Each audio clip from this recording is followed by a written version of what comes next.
नमस्कार मंडळी, स्वागत आहे. आजच्या भागामध्ये आपण पुन्हा काही मराठी वाक्यांचं संस्कृतमध्ये भाषांतर करण्याचं ठरवलेलं आहे. आपण 2 वाक्य घेतलेली आहेत. बघूया. पहिलं वाक्य आहे, पूर्वी एक राजा होता. आता पूर्वीला शब्द आहे पुरा. एक आपल्याला संख्यावाचक गेलेलं आहे. पुरा एकः. राजा शब्द तसाच आपण वापरला तरी चालणार आहे. राजा. होताला आपण मागे बरेच वेळा अर्थ घेतलेला आहे. आसीत.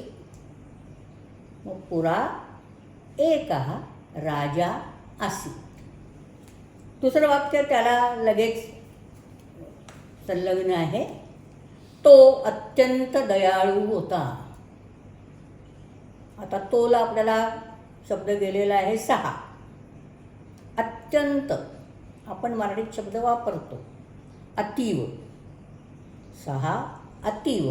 आता दयाळू फक्त संस्कृतमध्ये ळ नाही म्हणून तिथे लू करायचं. दयालू आणि मगाच्या सारखंच होताला शब्द आहे आसीत. मग 6 अतीव दयालू आसीत. आज आपण पुन्हा इथेच थांबतोय. नेहमीप्रमाणे माझ्या या वाहिनीला आपण लाईक, शेअर आणि सबस्क्राईब करा आणि आठवणीने कमेंटही द्या. जय संस्कृतम.